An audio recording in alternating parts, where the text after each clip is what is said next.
Hello students, so thank you so much. आप लोगों ने जो मेरा म्यूचुअल फंड के ऊपर जो वीडियो आया था उसको आपने बहुत ही ज्यादा पसंद किए, लाइक किए, सब्सक्राइब किए और इसीलिए आप लोगों ने मुझे, बहुत सारे स्टूडेंट ने मुझे क्या किया, मैसेज किए कि सर आप फाइनेंस के ऊपर कब वीडियो लेके आ रहे हैं। इंपॉर्टेंट क्वेश्चन जो आप लोग का फाइनेंस का एग्जाम आने वाला है, जो Assam higher secondary education council का जो एग्जाम आने वाला है फाइनेंस के ऊपर, जो 9 तारीख को है, 9 मार्च को है, उसके ऊपर आप सर हम लोग को फाइनेंस के ऊपर थोड़ा इंपॉर्टेंट क्वेश्चन दीजिए ना। मुझे पर्सनली भी मैसेज किया और यूट्यूब में भी, वीडियोस में भी बहुत लोगों ने, 2-3 ने मैसेज किया।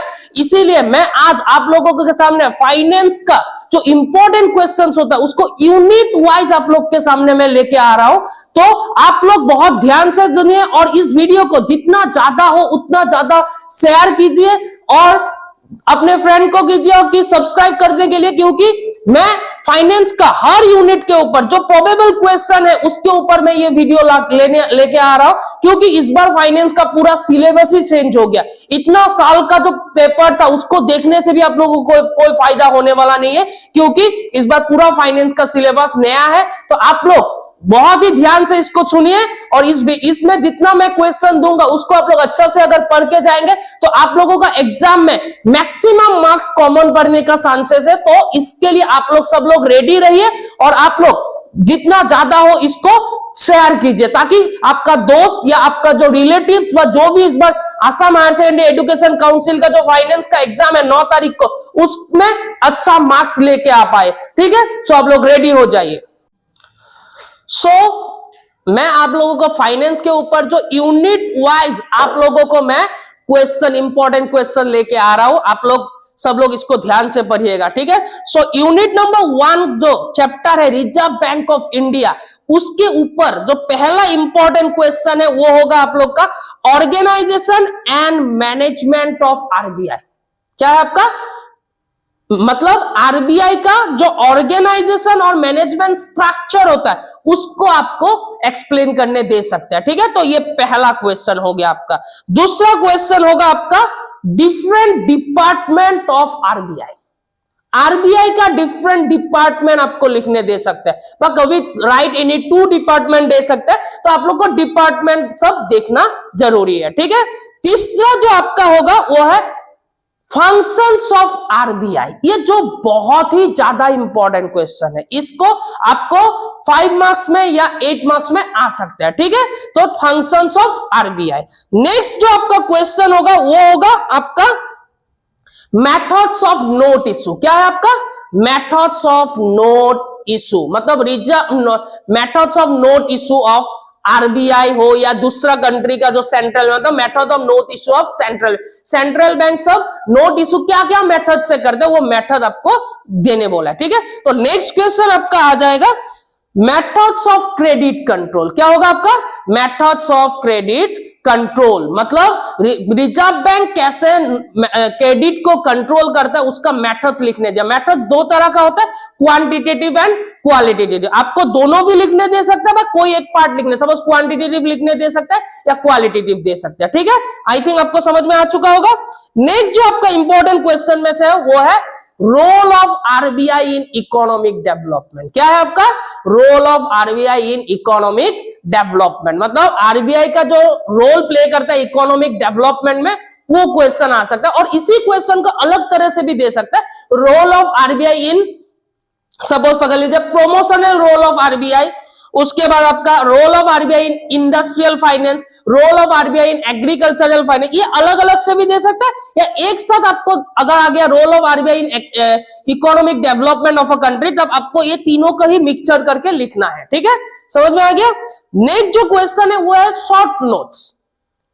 आईएफसीआई का फुल फॉर्म क्या है, आईएफसीआई का फंक्शंस क्या है, ये आ सकते हैं शॉर्ट नोट्स टाइप का। उसके बाद एसएफसी का फुल फॉर्म क्या है, एसएफसी का फंक्शंस क्या है। ठीक है, ये आ सकता है। और एसआईडीसी क्या है और उसका फंक्शंस क्या है, इसका फुल फॉर्म या, लेकिन इसमें से आपको आईएफसीआई बहुत ज्यादा अच्छा से पढ़ना है। आईएफसीआई का ऊपर आपको क्वेश्चन आने का प्रोबेबिलिटी ज्यादा है। ठीक है, and the last question of unit 1 is very very important one, जो आने का चांसेस मतलब ऑलमोस्ट पकड़ लीजिए आपका बहुत ज्यादा है, वो है नाबार्ड। नाबार्ड का फुल फॉर्म क्या है, national bank for agriculture and rural development कब एस्टेब्लिश हुआ था, वो आ सकता है जुलाई 12 1982, और उसका फंक्शंस एंड ऑब्जेक्टिव। सो नाबार्ड को आपको पूरा पढ़ना है। नाबार्ड एक बहुत ही इंपॉर्टेंट टॉपिक है, यूनिट 1 में से आपको अच्छा से पढ़ना है, ठीक है। तो यूनिट 1 हम लोग का हो गया। अभी हम लोग आएंगे यूनिट 2 जो है मनी मार्केट। क्या है, मनी मार्केट। तो मनी मार्केट चैप्टर से आपको क्या क्या पढ़ना है, तो सबसे पहला क्वेश्चन होगा आपका what is money market and functions of money market, features of money market. ये 2-3 क्वेश्चन आपको मनी मार्केट का पहला पढ़ना है, ठीक है। आगे समझ में। दूसरा है आपका मनी मार्केट का सब मार्केट क्या है, what are the sub market of money market, ये एक देखना है। और instruments of money market, next question, third question क्या होगा, instruments of money market. Money market का क्या क्या इंस्ट्रूमेंट्स होता है, ये 3 क्वेश्चन आपको मनी मार्केट से बहुत ही ज्यादा बार आ चुका है, ठीक है। तो इसको आपको पढ़ना है। नेक्स्ट आपका जो आएगा वो है आपका नेक्स्ट क्वेश्चन होगा characteristics of a develop money market. ये आपका 8 मार्क्स में आ सकता है, characteristics of a develop money market, ठीक है। तो इसको आपको पढ़ना है अच्छा से। नेक्स्ट है आपका difference between money market and capital market. इसको तो आप लोग पूरा अच्छा से पढ़ लीजिए। और आप लोग को मनी मार्केट के ऊपर कोई भी क्वेश्चन अगर आपको जानना है, उसका एक्सप्लेनेशन थोड़ा, तो मेरा ऑलरेडी एक बिजनेस के लिए मैंने फाइनेंशियल मार्केट बोल के एक वीडियो ऑलरेडी यूट्यूब में आ चुका है, उसका लिंक आपका डिस्क्रिप्शन बॉक्स में दिया रहेगा। आपको वहां पे जाके मनी मार्केट का इंस्ट्रूमेंट, मनी मार्केट का सब मार्केट, मनी मार्केट क्या होता है, ये सब आपको वहां से मिल जाएगा। तो आप लोग वहां से जाके वो वीडियो का लिंक में जाके आप लोग अच्छा से वो वीडियो देख के कॉन्सेप्ट ले सकते हैं, ठीक है। तो नेक्स्ट जो क्वेश्चन होगा आपका what is foreign exchange market and foreign exchange market का फंक्शंस। ये भी बहुत बार आता है एग्जाम में। तो फॉरेन एक्सचेंज मार्केट क्या होता है और उसका फंक्शन आपको पढ़ना है, ठीक है। नेक्स्ट आपको पढ़ना है, हाँ, और एक चीज फॉरेन एक्सचेंज मार्केट से और एक चीज पढ़ सकते हैं, वो है आपका फीचर्स ऑफ फॉरेन, मतलब फॉरेन एक्सचेंज मार्केट क्या होता है, फीचर्स एंड फंक्शंस पढ़ के रखिए, आपका कोई मतलब टेंशन नहीं होगा। हाँ, नॉर्मली फॉरेन एक्सचेंज मार्केट क्या होता है और उसका फंक्शंस, ये ज्यादातर बार एग्जाम में आता है, ठीक है। तो यही हो गया आपका important questions from money market chapter से, ठीक है। तो अभी हम लोग आएंगे किसमें, यूनिट 3 में आएंगे। कौन सा यूनिट 3 है आपका कैपिटल मार्केट। इसमें से ज्यादा क्वेश्चन एग्जाम में आएंगे कैपिटल मार्केट से, ठीक है। तो कैपिटल मार्केट का पहला क्वेश्चन आपको क्या पढ़ना है, व्हाट इज कैपिटल मार्केट, और उसका फीचर्स एंड फंक्शंस पढ़ना है, ठीक है। कभी फीचर्स आता है, कभी फंक्शंस आता है, तो दोनों पढ़ के रखिए, आपको कोई टेंशन नहीं हो, इजी है। नेक्स्ट है आपका what is new issue market. New issue market क्या होता है, मतलब न्यू इशू मार्केट का और एक नाम है, उसको बोला जाता है प्राइमरी मार्केट। तो न्यू इशू मार्केट का आपको फंक्शंस एंड एडवांटेज डिसएडवांटेज पढ़ना है। न्यू इशू मार्केट का खाली क्या पढ़ेंगे, फंक्शंस और एडवांटेज डिसएडवांटेज पढ़ के रखिए, हो जाएगा आपके लिए, ठीक है।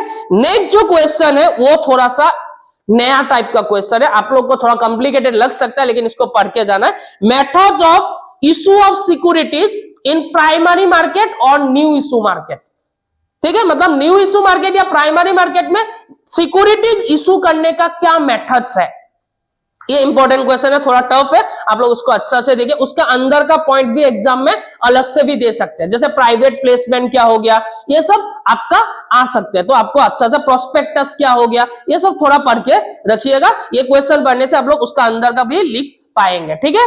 तो नेक्स्ट क्वेश्चन जो है वो वेरी वेरी इंपॉर्टेंट क्वेश्चन है, वो है व्हाट इज स्टॉक एक्सचेंज और उसका फंक्शंस। ये आपको तो पढ़ना ही है, इसको मिस मत कीजिए, ये बहुत ही ज्यादा इंपॉर्टेंट है, ठीक है। और आपको कैपिटल मार्केट रिलेटेड कुछ भी डाउट है, कॉन्सेप्ट क्लियर करना है, तो मेरा एक फाइनेंशियल मार्केट के ऊपर जो वीडियो है, जो मैंने मनी मार्केट कैपिटल मार्केट दोनों का ऊपर बना, उसका लिंक डिस्क्रिप्शन बॉक्स में दिया हुआ है, आप उसमें जाके वो वीडियो फुल देख सकते हैं। देखने से money market, capital market, primary market क्या होता है, सेकेंडरी मार्केट क्या, आपका कॉन्सेप्ट पूरा क्लियर हो जाएगा, ठीक है।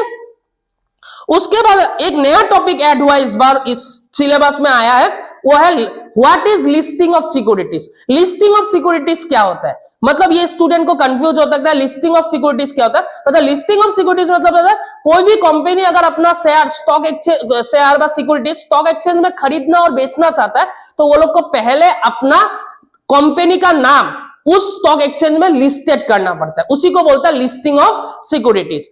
वो क्वेश्चन आपको what is listing of securities पढ़ना है। और दूसरा क्वेश्चन है उसके कनेक्टेड है आपका what are the conditions for listing of securities. Listing of securities करने का जो कंडीशन होता है कंपनी सब के लिए वो क्या होता है, वो आपको एक इंपॉर्टेंट आ सकता है। मतलब what is listing of securities and conditions are followed by the company for listing of securities. ठीक है, ये आपको पढ़ना है। उसके बाद एक आ सकता है छोटा सा question what is stock broker और उसका फंक्शंस एंड टाइप्स, ये बहुत जरूरी है।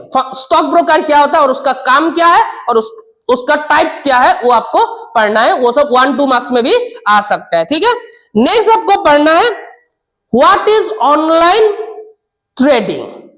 ये नया जमाने का नया टॉपिक है, सभी इसी के पीछे पागल है। ऑनलाइन ट्रेडिंग तो ये एग्जाम में आने का बहुत चांस है, ये नॉलेजेबल क्वेश्चन है। तो what is online stock trading और उसका steps of online trading. Online trading क्या होता है और उसका स्टेप्स क्या है ये आपको पढ़ के जाना है और उसका एडवांटेज पढ़ सकते हैं। ऑनलाइन ट्रेडिंग का एडवांटेज क्या है, हाँ हम लोग ऑफलाइन भी ट्रेडिंग कर सकते हैं ऑनलाइन भी, तो ऑनलाइन का क्या है एडवांटेजेस ऑफ ऑनलाइन ट्रेडिंग आपको पढ़ना है। ठीक है, ये आएगा एग्जाम में, आप लोग अच्छे से पढ़िए। ठीक है, नेक्स्ट है एक छोटा सा 2 मार्क्स में आ सकता है व्हाट इज स्टॉक इंडाइसेस। क्या है वो, व्हाट इज स्टॉक इंडाइसेस, तो वो आपको 2 मार्क्स में आ सकता है। उसके बाद शॉर्ट नोट्स आ सकते हैं, जैसे short notes on BSc Bombay stock exchange, NSC national stock exchange and Nifty 50, ये सब आपको शॉर्ट नोट्स में आ सकता है। इसका ईयर, इसका फंक्शंस कुछ भी आ सकता है। बॉम्बे स्टॉक एक्सचेंज ऐसे इसका पूरा आप लोग पढ़ के जाइए डिटेल्स में। ठीक है, और आप लोग व्हाट इज सेबी और सेबी का फंक्शन, नेक्स्ट क्वेश्चन क्या होगा व्हाट इज सेबी और सेबी का फंक्शंस, ये पढ़ के जाना है क्योंकि सेबी ही पूरा स्टॉक एक्सचेंज को रेगुलेट करता है, इसीलिए आपको सेबी के ऊपर पढ़ के जाना बहुत जरूरी है। सिलेबस में हो या ना हो आप लोग थोड़ा पढ़ के जाइए, बाई चांस कुछ भी क्वेश्चन आ सकता है कि सेबी कब एस्टैब्लिश हुआ था, सेबी क्या होता है, कौन रेगुलेट, सेबी क्या रेगुलेट करता है, तो आपको पढ़ के जाना है। ये हो गया आपका यूनिट 3 का इंपॉर्टेंट क्वेश्चन। ठीक है, ओके। तो आप लोगों को यूनिट 1, यूनिट 2 एंड यूनिट 3 ये आपको मैंने इंपॉर्टेंट क्वेश्चन जो प्रोबेबल इंपॉर्टेंट क्वेश्चन है उसको मैंने ऑलरेडी दे चुका है। तो यूनिट 4 जो फाइनेंशियल सर्विस है, जिस चैप्टर का नाम है फाइनेंशियल सर्विस, यही स्टूडेंट का सबसे बड़ा टेरर बना हुआ है क्योंकि इस चैप्टर टोटली स्टूडेंट को कंफ्यूज लगता है, टफ लगता है, सर ये क्या है, कैसा है, इसका कुछ इंपॉर्टेंट क्वेश्चन दीजिए। तो मैं आज फाइनेंशियल सर्विस चैप्टर से जो जो प्रोबेबल क्वेश्चन एग्जाम में आ सकते हैं उसके ऊपर मैं एक वीडियो लेके आ रहा हूं, आप लोग इसको ध्यान से देखिए और आप लोग को बेनिफिट जरूर होगा। तो आपका जो यूनिट 1 का पहला जो क्वेश्चन होगा वो होगा आपका शॉर्ट नोट्स आ सकते हैं, क्रेडिट कार्ड, डेबिट कार्ड और एटीएम, ये क्या होता है और उसका थोड़ा सा एटीएम का सपोज पकड़ लीजिए एडवांटेज क्या है वो थोड़ा पढ़ लीजिए। ठीक है, तो दूसरा क्वेश्चन आपका होगा व्हाट इज ई बैंकिंग और उसका एडवांटेज एंड डिसएडवांटेज। अगर इजी पेपर काटते हैं तो ई बैंकिंग का एक क्वेश्चन आपका रहेगा, आप लोग उसका एडवांटेज डिसएडवांटेज और मीनिंग पढ़ के जरूर जाइए। ठीक है, तीसरा जो है जो बहुत ही इंपॉर्टेंट टॉपिक है वो है लीजिंग। व्हाट इज लीजिंग और लीजिंग का टाइप्स 2 तरह का ही होता है mainly, financial lease and operating lease. So आप क्या होता है फाइनेंशियल लीज, क्या होता है ऑपरेटिंग लीज, ये आपका मीनिंग व्हाट इज लीजिंग के साथ आप लोग पढ़ लीजिए। और एक बहुत उसके बाद जो नेक्स्ट क्वेश्चन है बहुत ज्यादा बार आ सकता है, चांसेस बहुत ज्यादा ही है इसमें, वो है difference between operating lease and financial lease. ये आप लोग डिफरेंस 5 मार्क्स में आ सकता है, आप लोग पढ़िए जरूर। नेक्स्ट आपका जो है वो है आपका advantages and disadvantage of leasing. ये तो बहुत ही मतलब क्या बोले बहुत हायर लेवल का जो एग्जाम सब में ये सब क्वेश्चन आता रहता है, advantages and disadvantages of leasing. Leasing का एडवांटेज एंड डिसएडवांटेज आपको पढ़ना जरूर है कि लीजिंग से आएगा एक क्वेश्चन, किसी भी तरह का क्वेश्चन आ सकते हैं लीजिंग का, तो उसमें से एक इंपॉर्टेंट है advantage and disadvantage of leasing and difference between operating lease and financial lease और व्हाट इज लीजिंग। ये 3 क्वेश्चन लीजिंग से पढ़ लीजिए, बस आपका हो गया। नेक्स्ट क्वेश्चन होगा व्हाट इज हायर परचेज। ठीक है, तो हायर परचेज क्या होता है उसका थोड़ा सा आप फीचर्स देख लीजिए और एडवांटेज एंड डिसएडवांटेज देख सकते हैं। ठीक है, लेकिन थोड़ा उसका मीनिंग ज्यादा इंपॉर्टेंट है और फीचर्स थोड़ा देख लीजिए, एडवांटेज एंड डिसएडवांटेज ऊपर से देखने से भी आपका हो जाएगा। उसके बाद जो नेक्स्ट क्वेश्चन है वो difference between hire purchase and leasing. क्या आपका difference between hire purchase and leasing, ये तो आपका मेरे हिसाब से तो आना ही चाहिए, पूरा 100% पकड़ लीजिए, आना ही चाहिए मेरे हिसाब से ये क्वेश्चन, ठीक है। नेक्स्ट जो क्वेश्चन है आपका वो है बहुत ही इंपॉर्टेंट टॉपिक है, वो है म्यूचुअल फंड। क्या है आपका? Mutual fund. तो व्हाट इज म्यूचुअल फंड और उसका टाइप्स, ठीक है। क्या पढ़ना आपको? व्हाट इज म्यूचुअल फंड और उसका टाइप्स। इसका अगर आपको म्यूचुअल फंड का कॉन्सेप्ट क्या है आपको अगर जानना है तो मेरा रिसेंटली जो वीडियो आया म्यूचुअल फंड के ऊपर, उसको आपका लिंक डिस्क्रिप्शन बॉक्स में दिया रहेगा, आप लोग जाके उसको देखिए और आपका पूरा म्यूचुअल फंड के ऊपर कॉन्सेप्ट क्लियर हो जाएगा, ठीक है। तो म्यूचुअल फंड क्या होता है और उसका टाइप्स, ये आप लोग पढ़ना है, इंपॉर्टेंट क्वेश्चन है। उसके बाद जो नेक्स्ट क्वेश्चन होगा वो है advantage and disadvantage of mutual fund, ठीक है।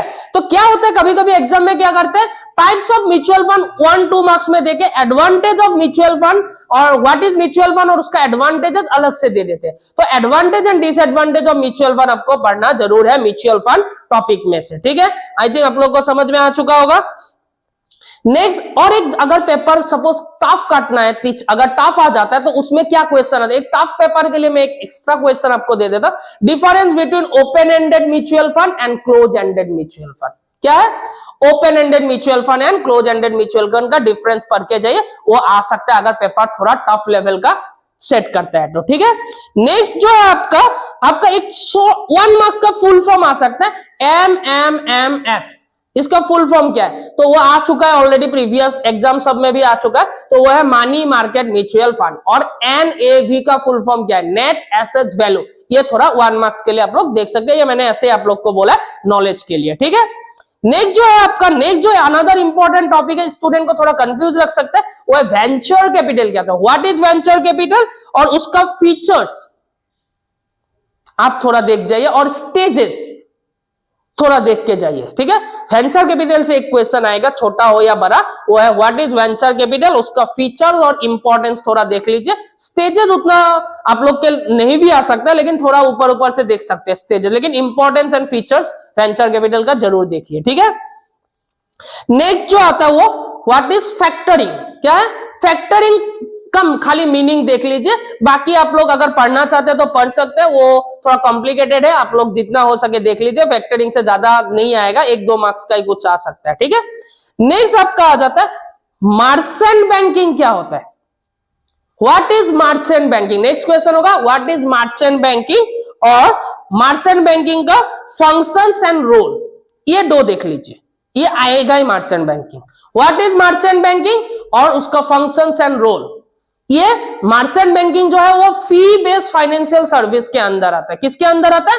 फी बेस्ड सर्विस फाइनेंशियल, क्योंकि फाइनेंशियल सर्विस 2 तरह का होता है, fund based and fee based. Fee based के अंदर आता है मर्चेंट बैंकिंग, जो इंपॉर्टेंट क्वेश्चन में से एक है। उसके बाद दूसरा जो क्वेश्चन आपका इंपॉर्टेंट है वो है क्रेडिट रेटिंग। क्या होता है? व्हाट इज क्रेडिट रेटिंग और क्रेडिट रेटिंग का एडवांटेज एंड डिसएडवांटेज आप लोग पढ़ लीजिए, ठीक है। क्या बनेंगे? क्रेडिट रेटिंग और उसका एडवांटेज डिसएडवांटेज। और दूसरा एक मैं आपको 1 मार्क्स के लिए दे देता, वो है name of the different credit rating agencies in India. India में क्रेडिट रेटिंग एजेंसीज क्या क्या है, उसमें से कॉमनली 3 क्रेडिट रेटिंग इंस्टीट्यूशन होता है, क्रिसिल, इक्रा एंड केयर। ये तीनों का फुल फॉर्म आप लोग पढ़ लीजिएगा, ठीक है, ये 1 मार्क्स में आ सकते हैं।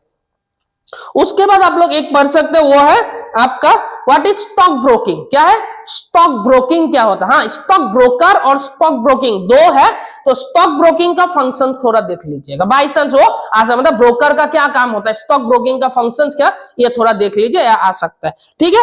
Last question of this unit वो है difference between merchant banking and commercial banking के बीच में क्या डिफरेंस है। ये 3 मार्क्स के लिए आ सकता है या 5 मार्क्स में आ सकता है, तो ये आपको देखिए। यूनिट 1, 2, 3, 4 मैंने ऑलरेडी आपका सब यूनिट वाइज जितना हो सके, मेरे 12 इयर्स का एक्सपीरियंस से मैंने आपको जितना हो सके प्रोबेबल क्वेश्चन जो इस बार फाइनेंस के एग्जाम में आ सकते हैं, जो 9 मार्च को है, तो मैंने दिया है। आई होप आप लोग ये जो इंपॉर्टेंट क्वेश्चन पढ़ के आप लोग को आउट ऑफ 80 मैक्सिमम क्वेश्चन आपको कॉमन गिनना चाहिए मेरे हिसाब से, और आप लोग इसको पढ़ के जाएंगे तो आप लोग आराम से अच्छा पेपर अटेंड कर पाएंगे, अच्छा गुड मार्क्स मेरे हिसाब से ले सकेंगे, ठीक है। तो आप लोग इस वीडियो को जितना ज्यादा हो सके उतना ज्यादा शेयर कीजिए, लाइक कीजिए और कमेंट कीजिए। अगर आप लोगों को कुछ भी डाउट हो इस क्वेश्चन से ऊपर तो आप लोग कमेंट भी कर सकते हैं, क्योंकि आप लोग अगर लाइक और कमेंट करते हैं तभी मैं ज्यादा मोटिवेट होकर